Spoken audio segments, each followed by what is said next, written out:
From the headquarters of Ramsey Solutions, broadcasting from the Dollar Car Rental Studios, it's the Ramsey Show, where debt is dumb, cash is king, and the paid-off home mortgage has taken the place of the BMW as the status symbol of choice. I'm Dave Ramsey, your host. You jump in, we'll talk about your life and your money. It's a free call, and some say the advice is worth what you pay for it. Flying solo today, the phone number is 888-825-5225. That's 888-825-5225. Melissa in New York City starts us off this hour. Hey, Melissa, how are you? Hey, thank you very much for taking our call. It's much appreciated. Absolutely. How can we help? Okay. I have some, for me, it's exciting, but my husband's going to be retiring. And he has the final papers to fill out, and I figured you're the best person to ask this question. He's being offered $1.6 million to retire or his pension payments, and I really don't know which way to go because there's so many options. So a lump sum on the pension is 1.6. Well, correct. So he can get a $1.6 million correct payout. Lump sum on his pension. Correct. Okay. That would be that. That's not a retirement package that they're paying him compensation to retire. That's his pension. Correct. Okay. All right. So that will have to be rolled over right into a like a retirement. Yes. You get it. So it defers, so no tax implications right away. Right. Or he has an option to take has options like 20, 50, 75, or 100% for survivorship. Right. For you or for your heirs beyond you. Yeah. Correct. Okay. So obviously you can only choose one. So obviously he would pick me, but he would opt for the 100% survivorship. Mm-hmm. If anything. Mm-hmm. They make it very attractive. It only survives one generation past you, though. After that, it's gone. Yes, sir. That is correct. Yeah. So ultimately, the money either evaporates or it stays in your family. Correct. It only stays in your family if you take the lump sum and you roll it to an IRA. Correct. Yeah. So you take it. Okay. And what's the pension payments? Because I'm just so scared with the market and what's going on. And my husband told me I'm crazy not to take the lump sum. Yeah, because we can make money on the lump sum. Now go back and sit down with your investment advisor. Or if you don't have one, get with a SmartVestor Pro and sit down. Right. And look at how old are you guys? He's 55 and I'm 50. Okay.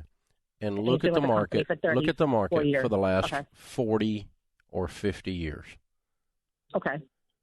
And you can there are some charts that are interesting to look at, which will help you with your nerves, okay? That have the worst day. Here's what happened on Black Monday in 1987. Here's what happened when the market went down at the end of the Bush, beginning of the Obama administration, 2008. Here's what happened after 9/11. Here's what happened spring of COVID. Yes. Okay? Which, as an example, it went down dramatically for 57 days. Right. Or went down dramatically, and it took 57 days to recover. We did not know that because we did not know what COVID was going to do to our economy, right? Correct. But the only way you would assume that you would not ride this roller coaster out from the bottom back up would be you would have to make the assumption that the economy is entirely collapsing. Same in 2008. Same in 9/11. Same if you go back into the Carter administration. Same if you go back to, here's a weird one, in the late 1950s, the stock market shot way down when the Russians launched the first satellite and beat us into space, Sputnik. Actually, you can see a stock market change on these geopolitical issues. The assassination of Osama bin Laden sees a spike upward. and so on. So these are issues that don't have anything to do with finance, but that end up driving the market on a short term because the market is also driven by emotions. So it helps you to look at that, and it helps you to go, okay, how long did it take after the planes hit the towers and the stock market was literally closed for 2 days because Wall Street is right there on that tip of Manhattan. And then when it finally did reopen, it tanked. It dropped 500 points in 20 minutes. Right, I remember that. That it was yesterday. What most people don't remember is that in 47 days it returned. Right, and better than ever. Exactly, and and never looked back. It went down to 6,500 in 2008. It's at 35,000. The Dow is this week. Right. So no, you're right. Yeah, you got to get those numbers kind of down in your heart, or you're going to freak out with this idea. Now, once you've done that, then here's what you're going to discover: the average on the stock market return since it began is a little over between 11 and 12%, depending on how you want to measure it, somewhere in there. Right. This pension is paying out at about 7%. Okay? So if you run your pension numbers on the 1.6 million, you're going to see 7% or thereabouts. Okay? Depending on which survivorship choice you pick. But that's what that number of dollars annually as a return on 1.6 will be right around there. So you're going to get more money while you're alive in mutual funds, and you're going to get more money when he dies in mutual funds by rolling it to there. So at least my children can have it too then. And it doesn't disappear upon the death. Right. Your children and their children's children and their children's children. Here's another interesting thing. If you don't touch it and you just live off of something else, and you invested in that, it'll double about every 7 years. Well, he's got about $1 million in his 401k plan now. Yeah. So and that's in addition to the 1.6. Yeah, if we take 1.6, just talking about this one discussion, it's going to be 3.2 after 7 years. At 62, at 69, it would be about 7, and at 76, it'll be 14. 14 what? Million. Holy mackerel. Yeah, and that all goes to your kiddos and their kiddos' and so on, as long as, and 100% of the time it does not go to them if you leave it in this stinking pension. So you take the rollover, and you roll it in a direct transfer, traditional IRA, which you've already researched, you've already discovered there are no taxes, and you invest it in a good mix of mutual funds. I'm 60. I'm older than you guys. Mine is invested across the 4 types that we talk about here on the air. 1/4 in growth and income, aggressive growth, and international. All mutual funds that have long 10-year or more track records. All mutual funds that have outperformed the index for the area that they are in, meaning the stock market. So they're doing better than the market on average and have a track record of that. And 100% of that money will pass to my heirs. It will not be left behind with a pension plan. There's very few times, folks, that you won't take the lump sum on a pension, and that's the reason. Because you lose it all when you die. That's it. You get 0. It's easy math. This is The Ramsey Show.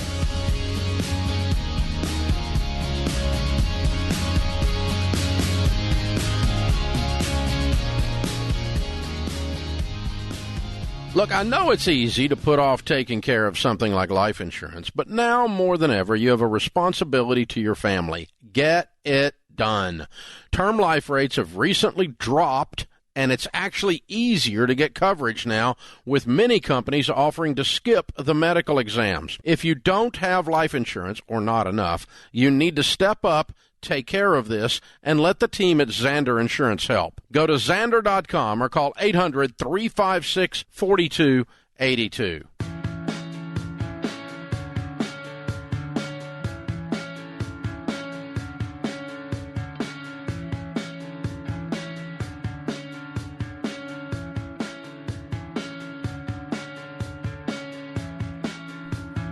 Our question of the day is from Blinds.com, a wonderful American company. You can find out for yourself why Blinds.com is the #1 online retailer of custom window coverings. Free samples, free shipping.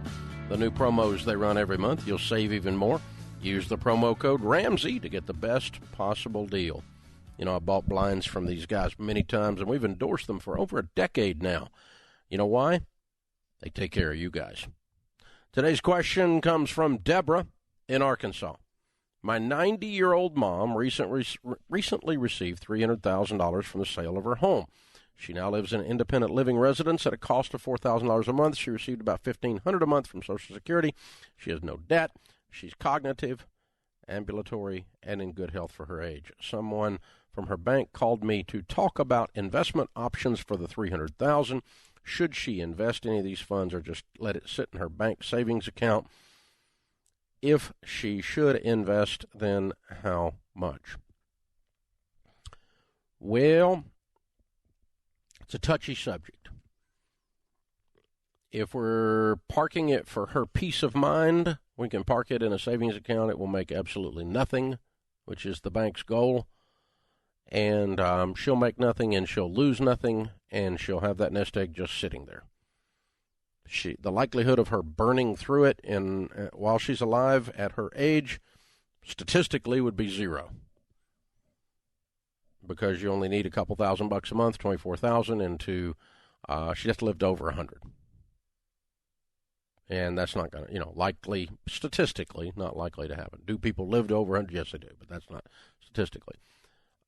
Were I her, was it me? If I was 90, I would not be handling this money for my own use. I would be handling it to pass on, in which case I would want it to work a little harder than a stinking bank account. And so I personally would invest it because I'm very comfortable with that. But I would not want her to do that unless she was very comfortable with that, because she's not really investing it for herself. She's investing it for whoever is going to inherit it. And so during the next 5 years that she lives, 10 years that she lives, 2 years that she lives, the money will be earning a decent rate of return. I mean, we're not talking about a lot of money here. We're talking about the difference in nothing and about $30,000 a year. So basically, if this money were invested, it would make enough to cover the difference that she doesn't have, or pretty close. And so you wouldn't burn through it. You would basically sit there and tread water, and the whole 300, give or take a little bit, depending on how she lives and how the market does and all that kind of thing, would be there for the heirs. That's how I personally would want to handle it if I were in her shoes. But I'm very comfortable with all of that, and I would not want her to do that if it kept her awake at night, if she were scared. We're certainly not going to make investment decisions based on a banker's recommendation. That's like making a transmission decision based on a muffler guy's recommendation. You don't need to do that. So you need to sit down with an investing professional, and if she's cognitive, talk to her about what she wants to do with her money. Mom, do you want the money to work a little harder and take a little risk with it, or do you want to park over here and not make much but have no risk? That's really her two options. There's not much middle ground. It's really going to be a little bit one way or the other. But the risk is not that she's going to lose it all, because that doesn't happen. Good question. Side note. You ever hear people say, I lost all of my retirement money in the stock market? You ever hear somebody say that? That is someone that did one of two things. They either emotionally were so caught up in the market going down that they just lied, because there's never been a time that the stock market, even in the Great Depression, even the crash of 29, or the dadblame rock slide of 2008, whatever you want to call it, right? The market went in half. And so if you had $1 million at the beginning of the 2008 slide, it would have become worth $500,000. And today, it would be worth $4 million if you left it alone. Okay? So if you bought at the highest possible point before the 2008 slide, and you sold at the lowest possible point, and you had $1 million, you would have lost $500,000. That would leave an ouchie mark. That would feel like crap. Like, oh, no, I just lost $500,000. Ouch. And if you cashed out, you would have locked that loss in and you would have lost that money. But you still cannot say, I lost all my money in the stock market, because you didn't. You can say, I lost half my money in the stock market. That would be accurate. Point being that even when you're 90, if the market goes down unprecedented, with the exception of a couple of times in 100 years, if the market went down 15%, oh, God, it's $60,000 out of $300K. And it comes back. So far, 100% of the time. So far. There's no guarantee. There's no guarantee about that house you bought either. Oh, well, real estate's a good investment. I trust it. Well, why? Why do you trust it? Because your whole life you've been driving by houses, and especially if you're old like me, you've been watching these houses go up in value for a long time. When I turned 18 years old, I sold my first house for $42,500. I got my real estate license 3 weeks before that, which tells you a couple things. Number one, an 18-year-old kid sold a house. Number two, somebody was dumb enough to buy it from him. And number three, they bought a house in 1978 for $42,500, which today would be easily worth over $300,000. Now, we all kind of know that if we got walking around since, so we feel comfortable with real estate investing. But the stock market's exactly the same way. What are we looking at there? We're looking at historical data. We're looking at the period of time over which real estate has gone up in value. And it's gone up in value pretty well all the time. Stock market exactly the same way. But there's something different about the stock market. I guess because you don't drive by it and you don't see the trees and the bushes and the bricks and the mortar. And so there's something emotional that feels out of control about it. But if you're looking at historical data, well, past performance is not indicative of future performance. Yes, it is. It's the only thing you've got to forecast with. That's the biggest line of crap ever put out by a regulator. They have to put these big disclaimers on the bottom of all investments. Past performance is not indicative of future performance. Yes, it is. It's the only thing that is. I mean, my past performance of growing hair on top of my head is indicative of the future of that. It's not likely to start happening tomorrow. You know, it's not going to happen. It's you can take the past and project it into the future. It is going to happen most of the time unless something changes. So that's what you're looking at when you're looking at stock market history, when you're looking at real estate history. You look back far enough to go, is this a stable investment? It's why I don't invest in other things, because when I look at the history, it's too scary for me. And there is the chance of losing 100% of your money. That's why I don't invest in currencies. That's why all the Bitcoin people are angry with me, because I'm not jumping in on their little fad. It's, you know, I got socks older than Bitcoin. And I'm sorry, guys. You can be angry with me, and you can call me unsophisticated, and Dave doesn't know what he's doing. None of which would be true, except you just disagree with me, and I hurt your little feelings. And you've made some money on Bitcoin lately. I'm glad you made money. I didn't want you to lose money. I want everybody to prosper. But I don't like the risk. I don't like the risk. I don't buy gold because I don't like the risk. The volatility of gold is cray-cray. It's nutty. So what you're looking at when you invest $300,000, you're not going to lose $300,000 if you put it in mutual funds. Now, if you put it in a single stock, that company could go broke, and you could lose the entire thing on that one company. But that would be ludicrous. But if you're well diversified, the chances of you losing it all are very close to zero. The chances of you losing half of it are very close to zero.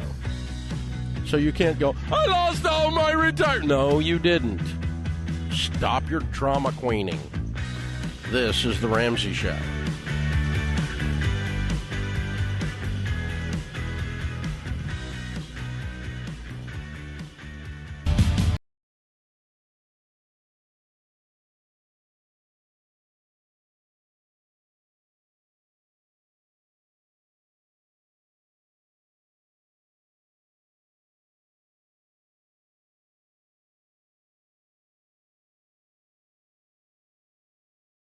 Is in New Orleans. Welcome to the Ramsey Show. Cynthia, how can I help? Hi, thank you for taking my call. I have a question. I retired. I'm 60, and I had to go back to work. And the job that I have now does not put into retirement. So I talked to a SmartVestor Pro. She suggested that I don't worry about investing into retirement at this point and just focus on paying off my home. Do you agree with that? Not a bad idea. How much do you have in retirement? I only have like $100,000. Okay. All right. And what are you making at your new job now that you're retired?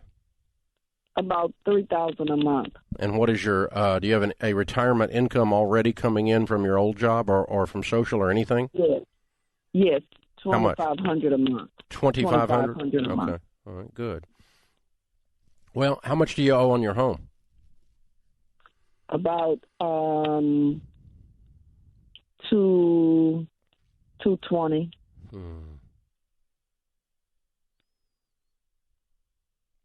I think that's probably pretty good advice. I'd love for you to be doing both. You don't have a ton of money coming in. You've got about $60,000 coming in total between these two or three sources, and so I'd love for you to get that house knocked out because a paid-for house sets you up for a lot of stability in your latest years. You know, like when you're 80 with a paid-for house versus a mortgage, that's a big deal. Okay. It would be okay if you wanted to do a Roth IRA. I mean, you can do $6,000-$7,000 a year on that. That's not going to keep you from paying off the house. If you want to go that route, that would be okay. It's not the end of the world. I mean, you qualify to do $7,000 a year at age since you're over 50, and you're making over that. You have the earned income, so you could do a Roth if you want to. But over 5 years, it's just $35,000 you're putting in. And it only reduces how much you pay on your mortgage by $35,000. So, I might go ahead and do a Roth just to get some more going in there. But I really do want you to focus everything you can focus on, the majority of it, on paying off the house. So I think the essence of what your SmartVestor Pro told you, I would completely agree with. So, hey, thank you for the call, and congratulations on the retirement. Andrew is with us. Andrew's in Atlanta. Hi, Andrew. What's up? Hi, Dave. Pleasure to speak with you. Sure. How can I help? 15 months ago, I entered into a 3-year car lease. Since then, I've learned how foolish that was, and I'm considering how to get out of it. Given the current market and cars' value, should I find a way out, or, specifically, would the dealership let somebody come back in and just say, I want out, you guys can make more on it right now? Or should I just take the lesson learned and never lease again when it's over? Well, the way the numbers work out is this. What you're on the hook for is 20 more months approximately of your car payment, plus the closed-in buyout. At the end, there's a stated value in your fleece that you can buy the car for at the end of the 36 months, and there's approximately 20 months of that left, right? $30,000 plus about it's $800 car payment. So it's a monster. I think it's about $46,000. Yeah, nice car, ridiculous, big car. Shit. Okay, yeah. Okay. So those are the two numbers. You can add those two numbers together and say that's what the whole picture looks like. Now, if you wanted to get out, the way to measure against it is really to measure the $800 per month for 30 months, or for, there's 20 months left. So is that 16,000? Is that right? No, that's 160,000. 14,600 or something around there. Yeah. Yeah. Am I dropping a zero?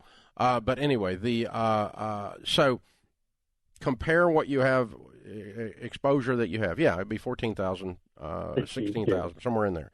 Yeah. Versus what you would lose on it if you sold it today.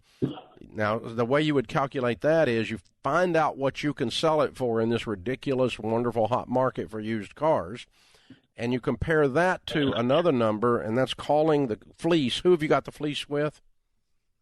Toyota. You call Toyota and say, I want the early buyout number, which is the equivalent of your payoff today. That's not the $30,000 at the end. That's today. If I write a check today and pay the thing off, that compared to the value, how far upside down are you? That could be less. I'm sorry? That could be less than what the less than 15,000. And so, what was the original MSRP on the car, the sticker price? I'm just looking at the lease here. The adjusted capital cost is $55. I don't know what the sticker price was. Again, I learned the hard way. That's okay. All right. And have you looked up what it's worth at all? The trade-in value is around 43. Private parties around 46. Okay, so let's call it 45 for discussion purposes. And now you call Toyota up, and they say your early buyout is 40. Okay. You can write a check today for 40 and be clear. Then that means you're 5 in the hole. If you keep it, you're 15 in the hole, even if you turn it in, right?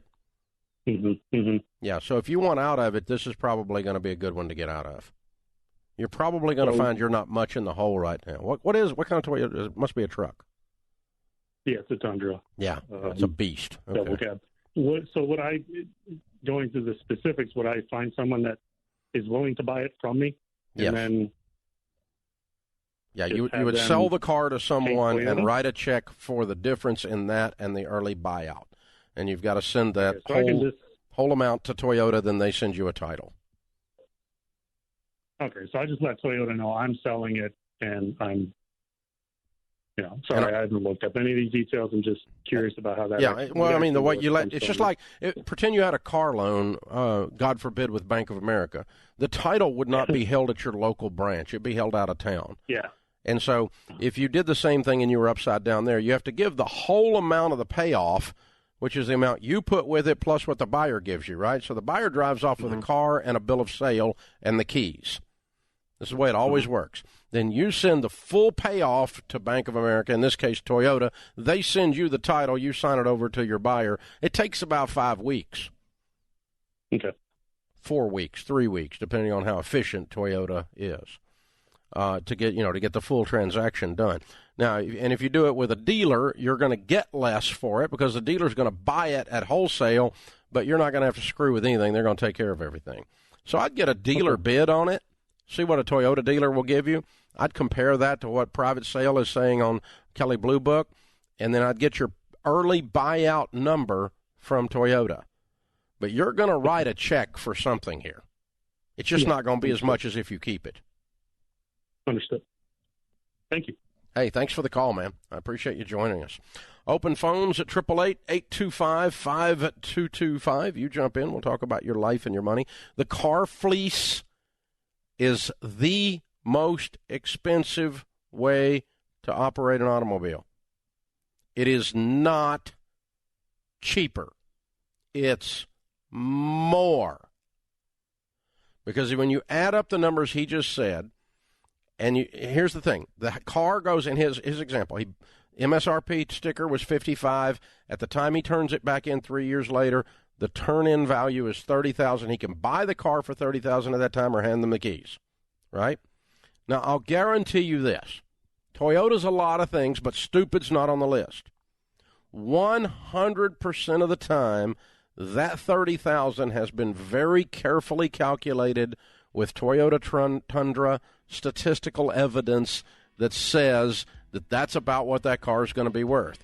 It's not a $35,000 car and he can buy it for $30,000 at the end of the lease. And it's not a $40,000 car that he can buy for $30,000 at the end of the lease. And it's not a $28,000 car that he can buy for $30,000 at the end of the lease. It's a $30,000 car he can buy for $30,000. So when you put that number in there with $800 and something a month, you figure out what his cost of capital is, which is the effective interest rate, and it generally is around 14.2%. It's the most expensive way to buy a stinking car. Don't do it. It's a car fleece. You're getting fleeced. It's a bad idea.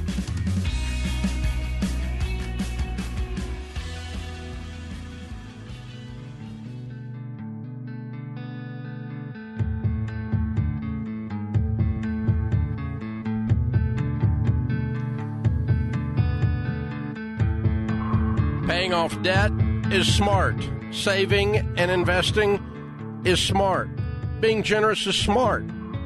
But there's one key to winning with money that's often forgotten, and that's protecting your family from emergencies. There are 10 kinds of insurance coverage you might need based on what stage of life you're in, and we've built a tool to show you what coverage you need to add, which one of the ripoffs you need to drop, or what you need to adjust. It only takes 5 minutes and it's free. We'll even rank your to-do list by importance, email it to you so you got a game plan, you're ready to go fast. It's free. It's called the Coverage Checkup, and it could be the most important 5 minutes that you spend today. One of our listeners named Donald wrote and said, for anyone who's not completed this checkup, do it right now. You never know when something will happen, and you never want to leave your family in a bad situation. Sounds like he knows personally, I'm afraid. Text checkup to 33789. It's free. Text checkup to 33789. Don't let an emergency sneak up on you. Defense is as important as offense in finance. Carla is with us. Carla is in Des Moines, Iowa. Hi, Carla. Welcome to the Ramsey Show. Hi, Dave. Thanks for taking my call. Sure. We have 4 rental properties, and we're just wondering if you have any, baby steps associated with owning the rental properties like you do with, on your personal side, is there a certain amount we should have in an emergency fund, and where do we park extra money as we're saving to buy the next one? Okay. Are they all paid for? We have kind of a little bit of a long story. We have a $3,000 on one because our personal residence will be 100 years old next year, and people our age are getting older, and they have things like hip replacements and that. So we're thinking we're going to probably have to get out of this place eventually, and so we keep a little bit of a note there at the bank, so we have that relationship with them in case we. Why do you want a relationship with a bank? So we can borrow when we need to get our own, if we need to get a different house. We don't need to move right now. Yeah, so what's the house that you're living in worth? It's worth maybe $95,000. And when you sell it and buy the one that you want to live in because you can't live in it anymore because of hip replacements, what would you buy? Well, we'd probably buy a ranch thing so it's all one level. Like how much? What I mean? I don't know, around that. But there's that period of time where you have to get, the loan. No, you don't. Before put your you house sell up it. for sale and you sell it on a contingency and you go buy it. You've done enough real estate deals, you know that. And all of your rentals paid for except for $3,000? Yeah. Okay, write a check today and pay off the stupid loan. Okay. Now, that's your baby step. Then next baby step is just pile up cash. Oh, by the way, before you get ready to move, you're probably going to have a big enough pile of cash to just buy you a house. Then when you sell the one you're living in, you'll be able to use that to buy some other rentals. So, do you have, here, we would probably not have to replace all the water heaters at the same time. The chances of that happening are very rare, but it could happen that we would have a hailstorm and we're replacing, siding and no, you'd and have all insurance. So how, there's not an amount that you keep. Well, what does it take to operate the rentals? I try to keep 6 months of that, of what it takes to operate them. Just stay in a cash position. Real estate people like me and you are the world's worst about keeping cash around. We always want to put it back into more real estate, and we don't ever have quite enough cash. Well, and that's another question I have. Is it possible to have too many savings accounts? There's no point in it. One will do the same thing as 7. I know, but if our car fund, if I would marry that to our tax fund, it looks like I have a bigger amount. Well, as long as you keep up with, as long as you keep a little spreadsheet, tells you what the breakdown is. It doesn't matter. I know, but How many savings accounts have you got? Well, we have an HSA, and we have a car fund, and then we have a taxes fund, and then we have a regular savings account so that it's attached to the checking account in case I'd ever overdraw the account, which never happens. And then we have a savings account for our rental deposits, and then we have a savings account for just rentals in general. Yeah, well, that would be an investment account. The last one should be invested because your rentals in general means you're trying to buy more, or in maybe this case, you're going to buy a personal residence when you sell the one you're living in for some reason or another. You're doing fine. I think you're just obsessing about this whole thing. If you want to have 14 accounts, I don't care. It's just a lot of trouble. But it's also a lot of trouble to keep up with all of them on a spreadsheet, and they're all in one. So however you want to run it. I don't keep that many accounts, and I got a lot more rentals than you got. So, I have one account for each of the businesses that own the rentals, and I've got LLCs that own rentals. And when I've got more than $5 million in one LLC, I open another one. And so if I buy a property that's in excess of $5 million, I have a unique LLC just for that particular property. And so I've got a handful of those, but that's, but I don't have different personal savings accounts floating around. I do have a separate emergency fund that I never touch because Sharon said if I do, she's gone. And and then beyond that, we've got it. We're investing money to get ready to buy the next piece of real estate. So you're doing fine. Overall, what you're doing is accurate. You know where your money is. You know what's going on. You're in control. You've done a great job. It sounds like you've got a net worth well in excess of $1 million. So way to go. You're an everyday millionaire. You're a baby steps millionaire. You've done the stuff. Way to go. Samantha is in Colorado Springs. Hi, Samantha. How are you? Hi, Dave. Thanks for taking my call. Sure. What's up? So my two debts that I have to pay off are the exact same amount. So I've asked some other people their opinions, and everybody seems to differ, so I figured I'd ask you. Mm-hmm. What's the amount? I have a HELOC for $50,000, mm-hmm. And then I have $50,000 on my student loan. And what's your household income? We bring in around $6,000 a month. Okay, your HELOC does not go in baby step 2. It goes in baby step 6, and it's big enough you probably need to look at refinancing your house and rolling your HELOC into a new first mortgage because your household income is only $72,000 a year, right? Yeah. So when your HELOC or second mortgage is over half your annual income, we throw it to baby step 6, and in your case, it's so big. It's going to be so long before you get it and the student loan knocked out that you need to probably get you a new first mortgage. What's the balance on your first mortgage? What's the balance on your first mortgage today? $255. $255. So you owe $305,000 on your home. What's it worth? About $415. Good. Okay. Yeah. What's your interest rate on your first? It is 3.65. Okay. You can beat that, and you can get rid of a HELOC. So you now have two reasons to refinance unless you've got bad credit. I'm going to go get in touch with Churchill Mortgage and try to get a 15-year fix down around 3%. It's going to save you 0.65 on the first. It's going to get rid of the instability of that HELOC because it's usually a variable rate, and it's indexed based on the banker's whim, meaning it's not indexed at all. They just decide what the freak they want to charge you on these things, and they change it periodically. They've been historically low for so long, they've lulled everybody to sleep, but they're dangerous as crap because a lot of them have a call, and almost all of them have a variable rate that's not indexed to anything. So that's simple. I'd refinance that, and then that means, guess what? We're working on your student loan. We're going to knock it out as fast as you possibly can.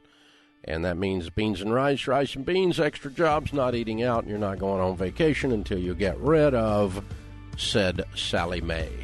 That old woman needs her eviction notice from your life. Get after it. Get it. You got this. You can do it. That puts this hour of the Ramsey Show in the books. Our thanks to James Childs, our producer. Kelly Daniel is our associate producer and phone screener. I'm Dave Ramsey, your host, and we will be back.